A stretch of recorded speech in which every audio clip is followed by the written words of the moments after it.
Before we begin, just a quick explanation of what you're about to hear.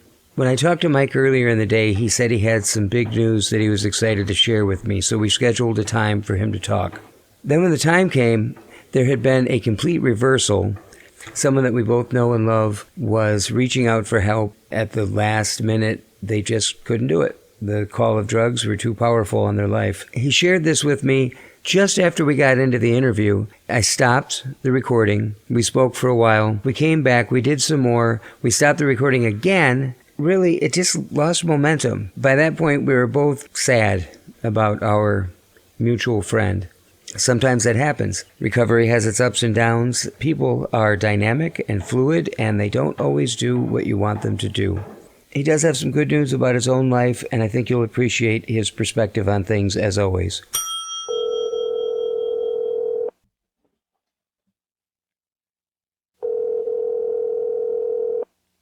Hello. Hey, Mike, how you doing? I'm doing fantastic. How you doing, mate? I am good. I don't know how much you've been in touch with anybody from the Valley since you guys left. Well, I don't know if you guys know OD'd on one of those blues and died. Is that fentanyl? Yeah, fentanyl. Yeah, I knew that somebody died of fentanyl just before we left, but I didn't remember who it was. Yeah, that was Dave. That was. You mean there's been 2 fentanyl deaths in the last couple of weeks? That's a really small population for that. Yes, it is. It went fantastic. Now, are you referring to me going up to the treatment facility that I was in, or what are you referring to? I'm referring to that and the reaction from the podcast that you did. You know, I got a lot of real positive feedback from that. People that listened to it, thank you. I hope you enjoyed and appreciated it. Man, you know what? I love doing it. It was a lot of fun. And from that, I was actually invited back up to the facility that when I went to treatment at up in Prescott Valley.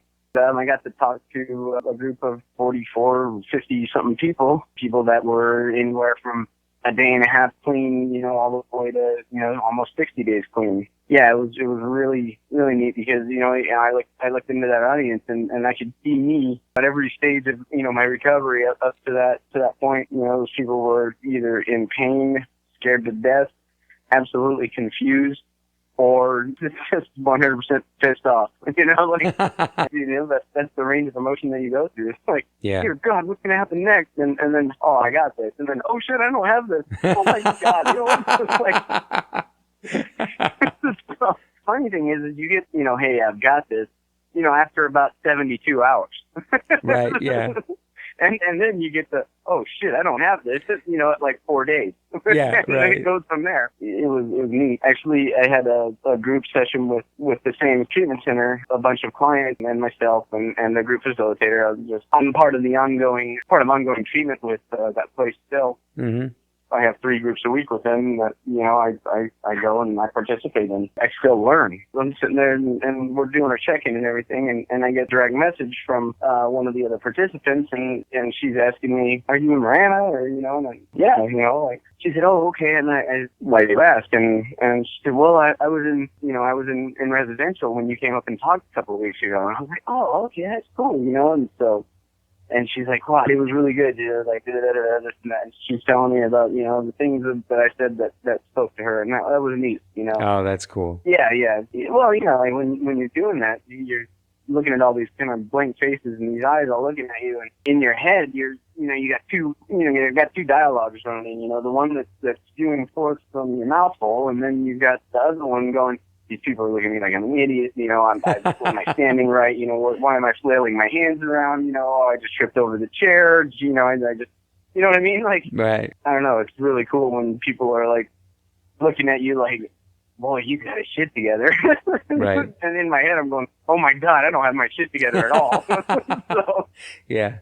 Well, we heard great things afterwards, over and over again. And because of your enthusiasm and your passion for your own recovery and for the subject in general, it really spurred people to request to tell their stories. And that helped tremendously. I think that's fantastic. Continue to look forward to hearing other people's stories. Like, I know that, one of our friends, I won't say his name because I don't know if, I have permission to do that, but I know he just celebrated, 6 months I think you know who I'm talking Yes, about. yes, I know. And I am so proud of him. That's excellent. I haven't talked to him since we were both, in that same bad spot. And I don't even think that we left, each other's company on good terms. I'm immensely proud of him and glad that he's doing it the right way. And I hope I get to see him, talk to him real soon. Because, I'd like to see him and see, what he looks like when he's not under the influence. Because a lot of these people I've never known clean. You know what I mean? Yeah, oh yeah. I think we all have a pretty good sense of good people and bad people. Let me rephrase that. I think people are inherently good, but we just do bad things. I do think there are some bad people out there, straight up. For the most part, people are good, and that's probably what gets me into a lot of trouble. But yeah. I'll take the chance every time. Funny thing, something else that came from my story. We agreed not to say the B word, right? Yeah. Yeah. Well, funny thing is, I got a message from that person last week, 2 weeks ago, I think. He asked me if I could get him work, and he said he followed with "I'll get clean." Let's just be clear. Like he's not on my list of favorite people because of some things that happened in the past. Yeah. However, I also had to check myself on that and go, now wait, you want to bitch about. This is me talking to myself. You want to bitch about people looking at you like you're an asshole because of things you've done when you were all messed up, and then you're going to turn around and do the same thing to somebody. That's not right. I had to think hard before I responded. I think I told you this, Mark, maybe not on record, but I think I said, I won't turn my back on anybody, even people that I don't like or haven't liked in the past. If they want to come to me for help and I can give it to them, I will help. You know what I mean? And that's something that I had to change. And it came slowly over months, being clean and recovery and learning things about myself and learning things about people in general. And is that you don't have to forgive or forget. Feel like if you forgive, you're not carrying that weight of grudgery around, weighing yourself down with it.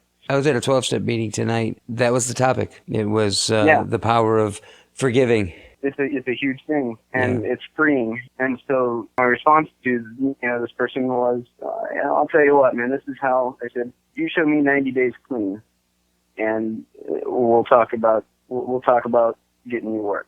All right. And if you need my help getting that 90 days, I will help you there too.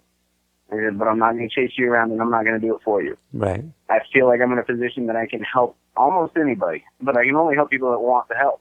Right. That invitation is, and I don't know if I'm going to get in trouble, but that invitation is open to anybody who's willing to take. Yeah. People are dying, it's not even funny. It's not a joke. It's not a myth. It's not a statistic. Two people that I hung out with, I was pretty close to, I've known for the last 6 to 8 years of my life. Two people, a couple of the kindest people that, at least to me, at least the way that they treated me, when, everybody else looked at me like I was garbage, these guys helped me in any way they could without judging me or anything else, mostly because we were all doing the same thing, and they're dead. It's not funny, and it's not cool, and they're not, it's not martyrdom, it's not fame, it's just tragic, Yes. It didn't have to be that way. Not to make it kind of gloomy, but, I don't know, I feel like I don't know, it's got to be real sometimes. Well, it is, yeah. Yeah, if it was a pleasant thing, it wouldn't be such an epidemic, such a horrible, awful, ugly, satanic thing. When I tried recovery, 100 years ago, because I drank too much, my sponsor, he told me, this is life and death. This is life and death, bro. Life and death. And I'm like, what life and death? Somebody got drunk, so what? It didn't click. It didn't hit home, I guess. Yeah. Because I didn't know anybody that died, of being an alcoholic. So it wasn't real. Through direct or indirect causes over the past 8 years, I've lost 6 people to this, in one way or another. And they were all pretty close to me. I was pretty close with them. And, I cared for them. It was needless. There was no good reason for it. Like, it's not like, well, you get hit by a car, that's what happens. No, it's like you did some dumb stuff and you play stupid games, win stupid prizes, right? Right, yep. Play stupid games, win stupid prizes. That's brilliant. Play stupid games, win stupid prizes. So, yeah, I'm sorry, I kind of sidetracked it, but bring me back in line here. I think you can send Yeah, I will.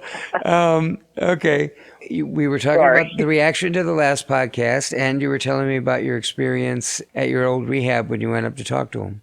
had a great time doing that. They're still trying to figure out a way to get me back up on a kind of a semi-regular basis as I move forward in my recovery and you know, things that I'm doing. And, you know, I find that I'm very driven to you know, to share this with people and, you know, almost do anything it takes to help somebody. And the funny thing is the people closest to me in my life are more than willing to let me, you know. Yeah. Like, oh yeah, you know, you need to go do that, you know, yeah, go do that, you know. You know, I've got an immense amount of support from, you know, my family and, you know, my closest friends, and that's something I wouldn't have dreamed that I would have, which almost a year ago, is because I'm almost 11 months clean now, so that's good. Yeah, that's excellent. Congratulations. And so where do we go from here? You know, I have to tell you, you sound like you're tired. You really do. Yeah, I'm Mark. Yeah, it's been a long day, man. Yeah. Can you stop recording again? I got to tell you something else. Okay, all right. Hang on. When we recover loudly, we keep others from dying quietly. I'm Mark Archambault. You're listening to New Beginnings. And remember, we are all just walking each other home.